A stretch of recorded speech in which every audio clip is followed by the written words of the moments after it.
You know, I prepared everyone for going out to look at chests.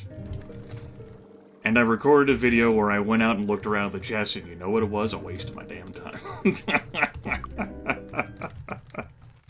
Visited the Barrow Downs, trained up, visited the Barrow Downs again, went going through the Titan Stronghold to see if there was anything I missed, went through the Lincoln to empty out those chests. You know what that returned out? If there is an extra dimensional pocket in Might and Magic 7, which conveniently stores all items for you until you empty out the chest so that those items can reappear in there, nothing happens. As I knew, but you know, in this Wild Wild West situation we're living in, since now that GOG has made haste work, I thought it was worth checking. It was a waste of my time. So, that's scrapped. I don't have anything else in particular I need to check. So we're kind of left with final thoughts.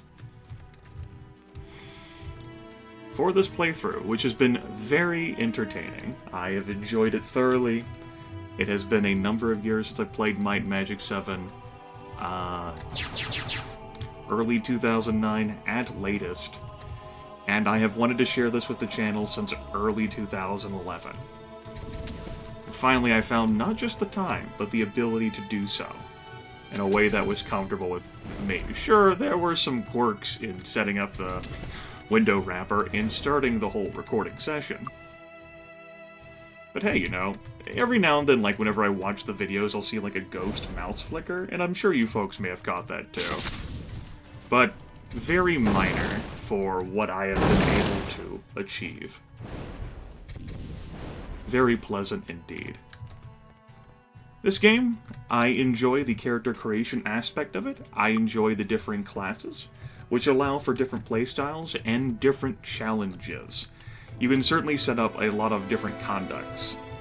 Not just like in the party you construct, but in the spells you allow yourself to be able to cast. You could say, for example, alright, I'll play as like a cleric, but I'm not going to allow myself Grandmaster Regeneration. Or maybe forbid yourself protection from magic, or only allow yourself to use Bless and Heroism and potions. You can do high magic parties. You could do straight up 4 sorcerers and just rain down sparks upon the land. You could do low magic parties, where your party composition consists of a knight, a monk, a thief, and a ranger. You could do no magic parties, 4 knights. In Might and Magic 6, there were fewer classes, and if a class could learn a skill, then they could master that skill. Like, say, for example, an archer could end up mastering all of the elemental schools of magic anyway. A druid could end up just raining all kinds of magical power down, and their versatility was, you know, was pronounced and valuable throughout the entire game. In Might and Magic 7, though, I do enjoy, like, the character, like, limitations of, like, expertise levels. You play with 4 knights, and you definitely got the might aspect, but magic? Something like Knight, Monk, Thief, Ranger. The Thief is capable of expert alchemy, so you've got potions there. Layered potions to compensate for numerous deficiencies, but there's still stuff you're missing. The Ranger and the Thief and the Monk could cast limited abilities of magic after a promotion, and perhaps even be better with a second one, but you can't really rely on that stuff. Yeah, let me just pull out my my expert body or expert spirit magic against the end-game enemies, right? On the bright side, anyone that drains spell points, not much of a threat for that style of playthrough. Whereas if you're on a high magic playthrough and just ripping through things with sparks and shrapnel or whatever, you have to pay considerable concern to those styles of enemies. And whatever resistances they might have, you know. There are some enemies that have immunities. There's a few that can... Well, the Medusae and oozes, you know, come into mind in particular for their stark immunities. Stuff like that. So I enjoy that aspect of the game. The story... I mean... you start on Emerald Isle to go on a scavenger hunt. While the game is catered to adventurers and being adventurers, you end up, like, getting thrust into adventure and prominence by being lords of this ramshackle area that no one really wants, but they don't want anyone else to have. Harmondale. You scoop it out, you clear it out, and then you set out to repair it, and that attracts the attention of Arathia and Avli, which ends up attracting the attention of Brakata and Deja. And once you, like, install the Arbiter, the war between Arathia and Avli no longer matters. And to a lesser extent, neither do Brakata and Deja. Instead, the path that you choose gets you in contact with the advisors of Gavin Magnus or Archibald Ironfist, which, of course, are advisors that arrived on this planet from a starship, and they have their own ideas of what to do. Those particular ideas, of course, end up being either constructing a gate to go to the Ancients, or repairing the Heavenly Forge, and taking over the world, which, I mean, that's kind of neat, I guess. That's your thing, world domination and conquest. But, like, the whole theme of, like, well, why did I insert myself into this Arathia-Avli war? Like, do those factions matter and my choices there? No, they don't at all. Like, well, how about my castle? No, that doesn't matter either. You kind of open up some areas with it after it gets repaired, and then after you do your initiation quest, like after we went to the breeding pit, we opened up, like, a library and, like, some bedrooms. That stuff doesn't matter either. The loot wasn't there, just some basic value. We've got fuck tons of gold. Not like I really have anything to spend it on. Comprehensive exploration, doing, like, all of the quests open to me. I got a fortune. And I've only been rocking Merchant Expert. I could take this up to Merchant Grandmaster, where I could buy and sell items at cost.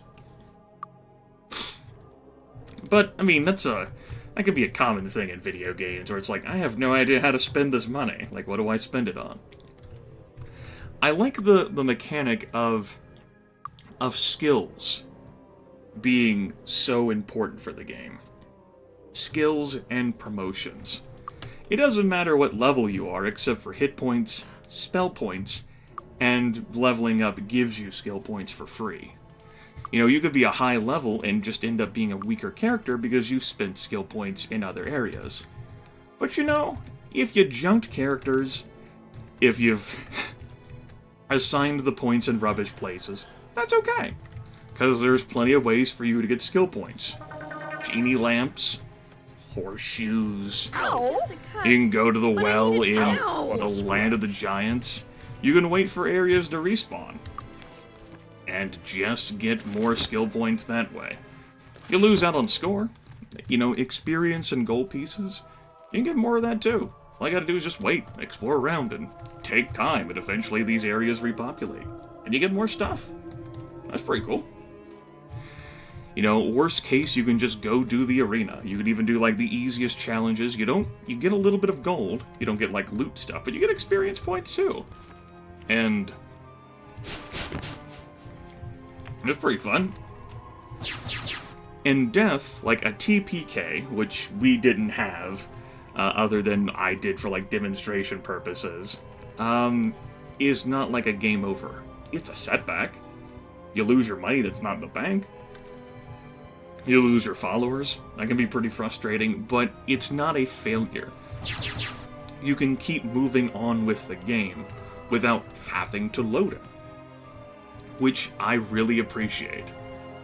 You know, what does it matter that there's some party that's interested in us, like, playing through and succeeding with the game? Of course there is. Like, the game designers are. You know, it's like, well, damn, that's aggravating, but I appreciate the fact that I don't have to load the game, that I continue to play it.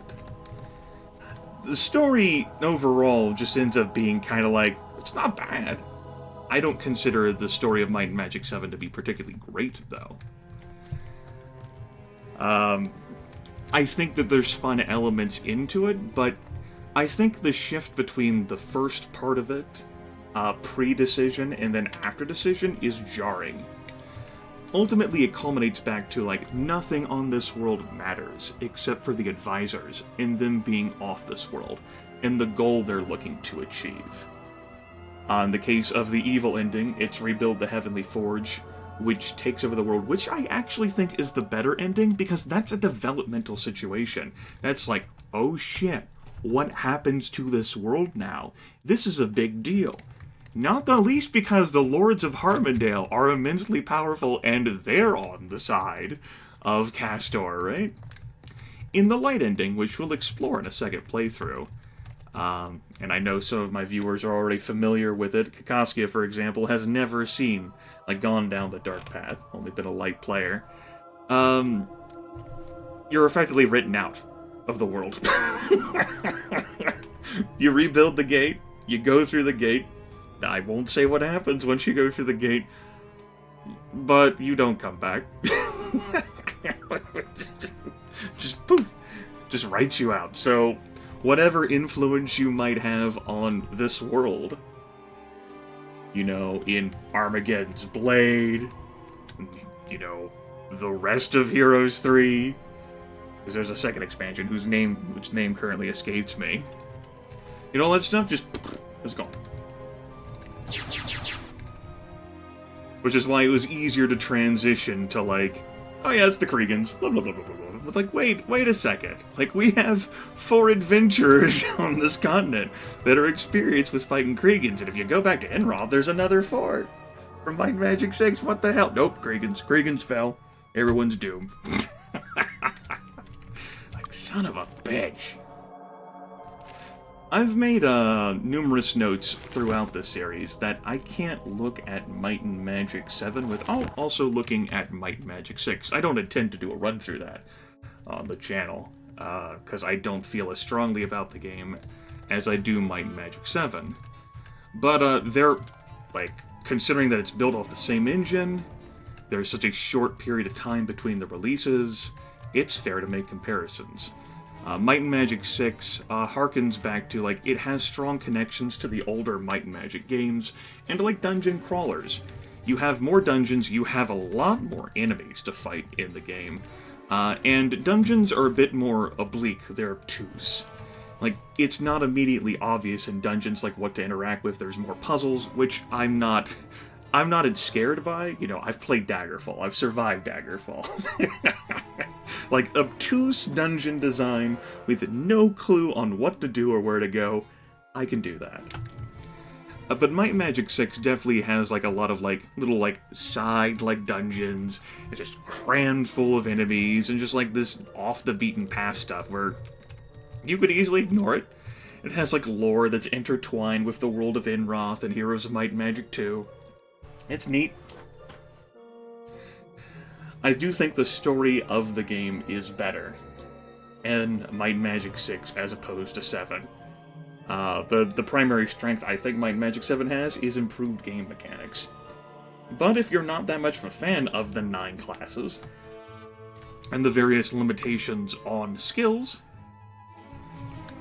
then Might and Magic 6 might be your bag. Different art style, different aesthetic. You might enjoy how skeletons and ghosts and goblins are designed in Might and Magic 6 as opposed to Might and Magic 7. And you can access, like, cool Easter egg stuff earlier, like the whole New World computing thing and become incredibly powerful.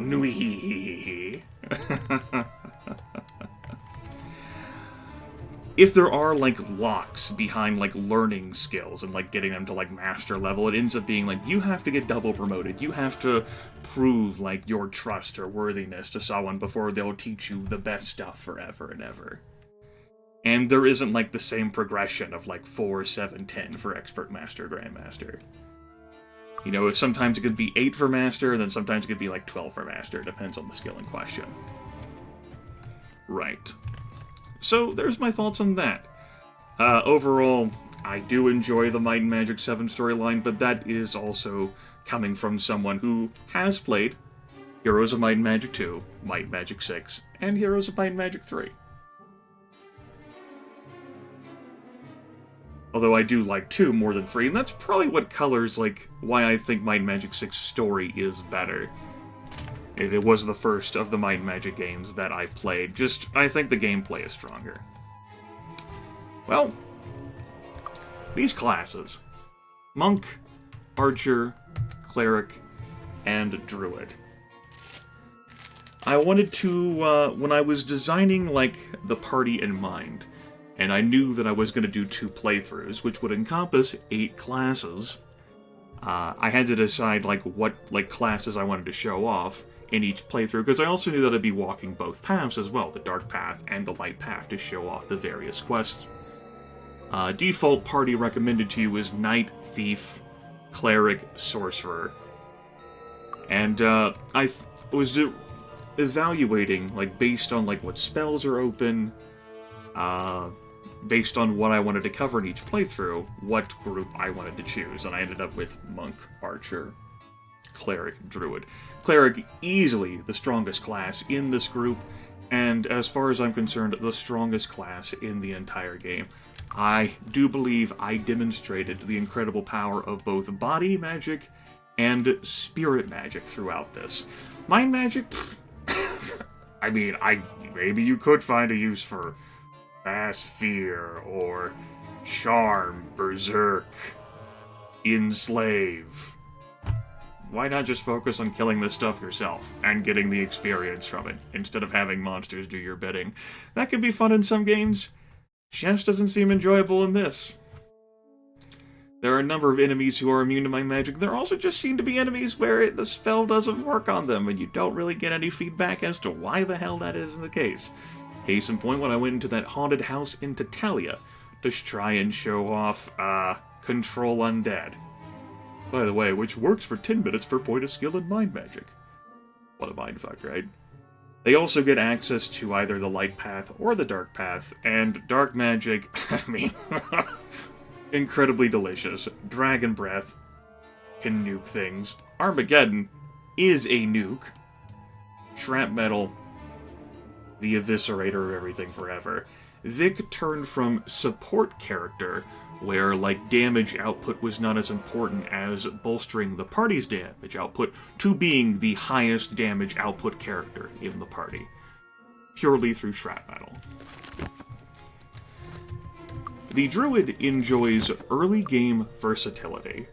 You know, being able to expert all 7 schools of magic, and after one promotion, being able to master them as well, just like a sorcerer or a cleric would.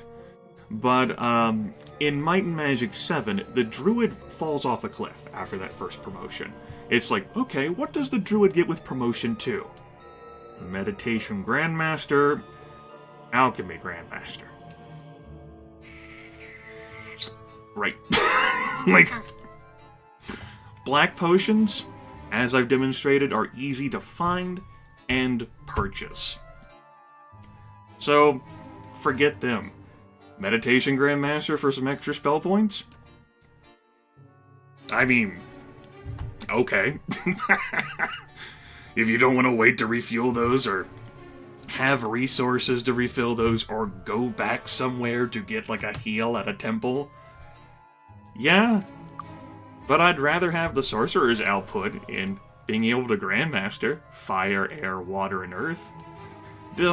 Me picking up these schools of magic, Spirit, Mind, and Body were backups that I did some things with.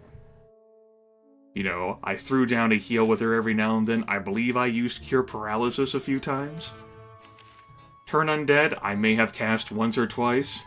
But other than that, that was an investment of 27 skill points I didn't need to make.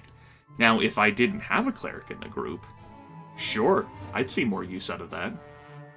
In which case, I would scratch off Mind Magic, and I would scratch off Earth Magic. And I might scratch off Fire Magic as well, or relegate that to Revocane. As you have seen through the castings, Earth Magic ends up being the most lackluster among the elemental magics. Stone Skin? Sure. Okay. If you don't want to get that through another source, it's also not that big of a deal. Slow and Stun? Yeah, sure. Stone to Flesh is useful if you get stoned. There's not a whole lot of enemies in this game that do that, though. Rock Blast, Death Blossom, Telekinesis, if you don't have a means to, like, tank the damage or disarm traps. Yeah, it's cool.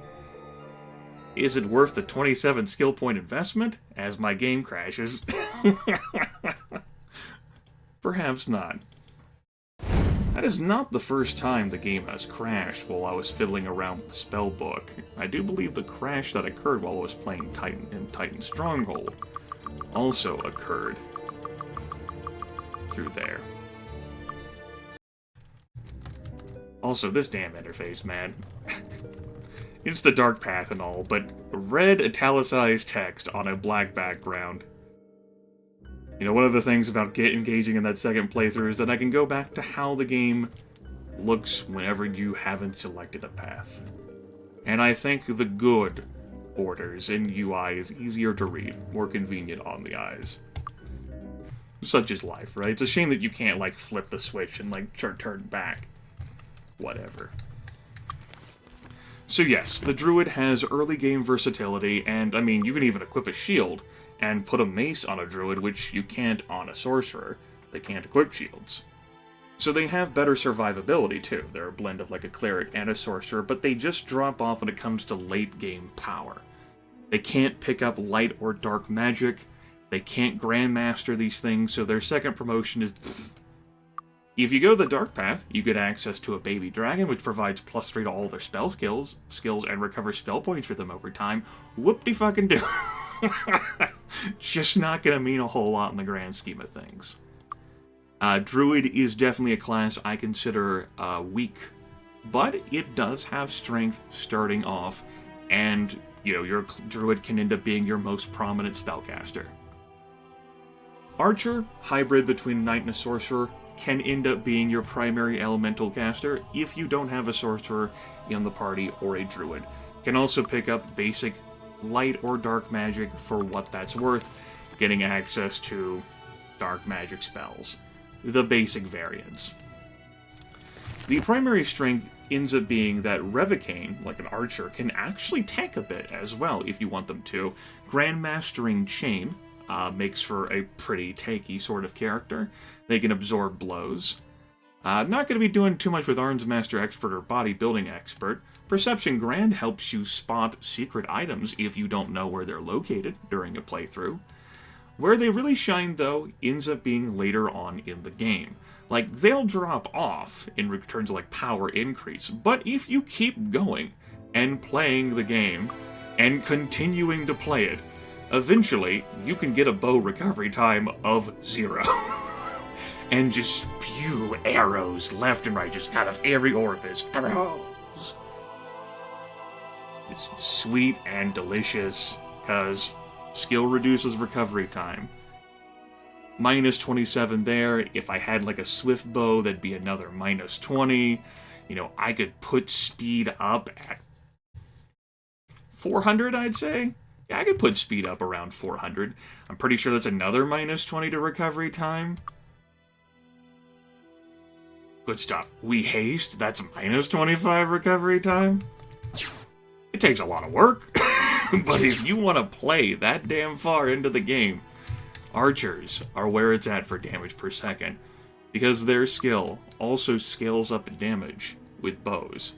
Blasters have no such fortune, just getting more and more attack bonus. So if you've got, like, a group of level 100 Archers, that's more damaging than the weapons of the Ancients are. Archery has been something that I like since Might and Magic 6. I think they are quite serviceable in Might and Magic 7 too. They end up being a class that I have around and just enjoy to use. They have some utility value, they have like backup damage, you know, they can do range stuff, they end up being like a backup like melee person too. Not the best melee character, but serviceable enough in regards to like damage stuff. And if you need a magic caster of the elemental school and you don't have a sorcerer or druid with you, then archers can do that as well. Though keep in mind, as a hybrid class, like, they start out with basic and you have to get them promoted once to even get expert. Monk. I think we've talked about this class more than any other class throughout the entire series. Monk can beat the hell out of things.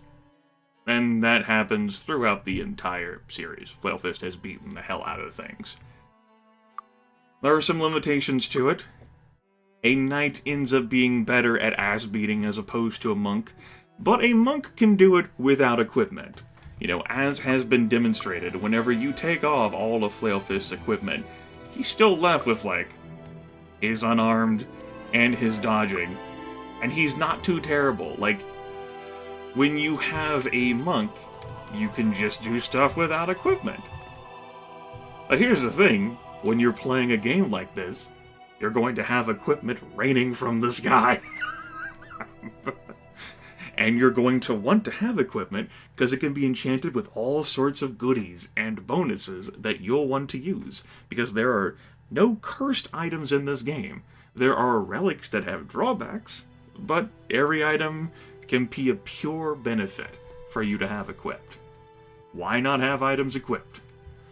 So that ends up being like a drawback that the monk has. And of course we've also discussed, like, staff stuff, arms master stuff. We've had entire dialogues about that. But monk does pretty well with as beaten. Single highest, like, damage output that isn't like a shard of shrap metal that gets a good damage roll. Obviously, like, no knight or monk or thief is going to compare with a face full of shrap metal. Just can't happen. That's the power of magic over the power of might. Might, less than sign, magic. But I mean, 1,019 hit points from Bodybuilding Grandmaster. He ends up being a reservoir of hit points, too, that we can tap into to heal the group. Because J2 and Vic are the most vulnerable there, for sure. And they certainly need the boosting. And an armor class of 42, my goodness, amazing without equipment. Spell points, if you want to have a caster monk, you'd go Light Path. Because at least they could get the expert levels of these, but I don't think you rely on that. And Flailfist has ended up being our disarm master. The one who's been handling disarm traps through this stuff. And yeah, like, Flailfist doesn't have that much that he needs to put skill points into. Eventually we ended up picking up Leather and, of course, Grand. Other than that, he's just been beating the hell out of people. And that's what monks can do. Monks can attack quick. They aren't equipment dependent. So if you want to put people in a vacuum without having spells and without having potions or scrolls to buff them, yeah, the monk has a pretty strong DPS. But you're just gonna have potions and spells and scrolls to buff you. Readily and regularly available. Unless you are playing a challenge run of some kind. For monks. I mean, Then buffs may be a bit harder to come by, yes. Or, but even in the case of, like, the low magic party I described, Knight, Thief, Monk, Ranger, Thief is capable of making expert level alchemy potions. You can find ways to get your Bless and your Heroism and your Haste available. It's just that the monk hits, like, that minimum recovery time threshold sooner. But then the ceiling can't really escalate further from there. Because as it turns out, a knight wielding weapons can do more damage than someone wielding fists. Eventually. There's that. But monk, archer, cleric, druid, definitely capable of playing through the game and finishing the game.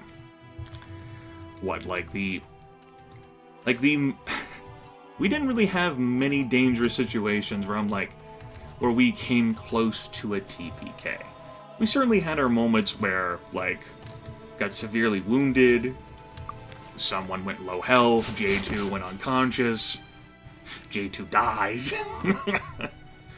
The Tidewater Caverns come to mind as a place where I intentionally turned the party into hamburger meat, just so I could brute force open those chests, because I didn't have the means to properly disarm them, and I wanted to get the cleric promotion quest done. A case where we almost had a TPK because of my hubris, my laziness, would have been when I got meteor showered into Talia while fighting trolls. A case where I warned where we would come closest to TPK, and we almost did, was in the breeding zone. I demonstrated the power of, monsters when they're mobbing you in real-time combat in the arena not last episode, but the episode before, and that includes, like, ancient behemoths. Well, we were much weaker in the breeding zone then than what we were 2 videos ago. And if one of those behemoths had bumped into me, there would have been no escape. I couldn't have teleported out. You know, jump would not have saved me in the narrow confines of those passageways. The monster sprites could stack on top of each other. We had far fewer hit points and spell points and damage output then. That would have easily been a TPK if I had bumped into one of them. A safer route, you know, like slower routes, I talked about then during that episode. But just due to the comprehensive and, you know, meticulous exploration of the game and its quests, we were over-prepared more often than we were under-prepared for situations. And that was largely by design. Since I knew I was going to be playing through so much and showing off so much stuff, I didn't want to bog us down by, like, me slowly fighting and kiting enemies by, you know, pew-pewing them. Like, here I go, like, slowly leading the trolls away, whatever. I've done that plenty of times. You know, in my own private o'clock. While playing through Might and Magic 7 many years ago. I didn't want to do that here, too. And just through the very nature of doing the quests in Might and Magic 7, all of the side stuff, and the main stuff, too, you end up incredibly powerful. You got a lot of experience at your disposal and gold, and you're going to get, eventually, just through the matter of constantly looting stuff, you're going to get valuable equipment. It's just going to happen. And then you'll be even more powerful, and it'll be glorious. And you will celebrate. And your enemies will genuflect before you. They won't genuflect because they're stupid, but then you'll strike them down.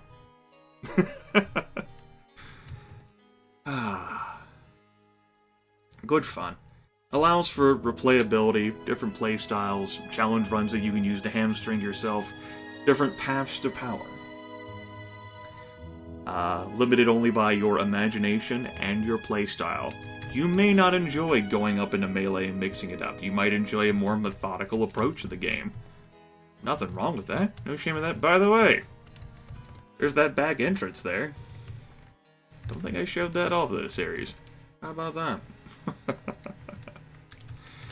The second playthrough will have us following the light path, and that series will be a riskier one, because I'll be cutting corners. Because I'll have assumed that you will have seen this stuff, and so I won't take the time to methodically show it off. This series was largely just like a casual, relaxing stroll reminding myself of the gameplay and showing it off to you. Quite a number of you have experienced this game for the first time through this series. I know a number of you have bought this game, if not like the 1 through 6 set too, because of this series, and have started your own playthroughs because of this series as well. Which is rewarding for me to hear. This game is very much a delight. I enjoy it. There will definitely be a break between this playthrough and the next one, though. The next one may not start until the new year. Or beyond, who knows? I might trip, break half the bones in my body, and then sometime in 2019, the light playthrough will begin. Where we'll show off 4 new classes, and I'll do a few things that I didn't do in this run. Great fun, great potential, and replayability for this game. And there's some humor and delight in the characters as well. And get away! Of course, J2's voice actress. A very aggravating voice, but one that has grown on some of you through Perfect. I did it again. I broke a nail. But the next playthrough will feature my most favorite voice actor. I'm looking forward to showing him off too. He's great stuff. Oh my god! I phased through the top of the fort. My immersion.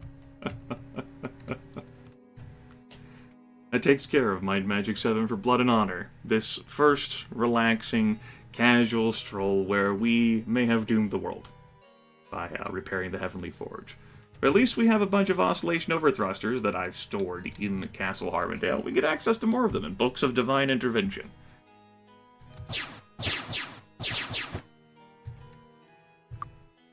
Let's go ahead and do a final rest here.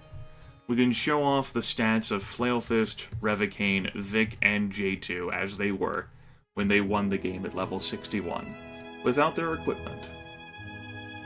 No bonuses or perks. Final look at Flailfist here, quadruple digit hit points, exactly 100 speed, also rocking slightly over 100 accuracy and endurance, 126 might. Revocane here, only stat in the 100s for him is endurance, but he did start off a bit lower stat-wise than the other characters. And that's definitely masked his stats whenever you throw in something like Ulysses. Vic, the Priest of Dark, 159 personality. Of course, all these bonus, like, there's an extra plus 50 to all these stats thanks to the Black Potions. But that doesn't, like, we had access to those before we promoted J2 the Warlock. And finally, Princess J2 the Warlock, who definitely has the largest spell pool, at 675 spell points, but her spells are weaker than what Vic can cast, so what's even the point of living? 91 might. Actually stronger than Vic. That's great. Oh, that is funny. The strongest overall character, just by the very nature of, like, me dunking his head into so many stab barrels, is just Flailfist. Kick, punch, it's all in the mind. From Harriet the Explorer, nervously smiling Rita the Pathfinder, our perpetually hungry baby dragon that will grow to be big and strong. That's something that the other characters don't have. A fucking baby dragon. Good work, J2. From Flailfist the Ninja, Revocane the Sniper, Vic the Priest of Dark, and Princess J2 the Warlock. Full of perfect, and I did it again, and ew, what's that smell? I'm Grimith. This has been Might and Magic 7, for Blood and Honor. Take care.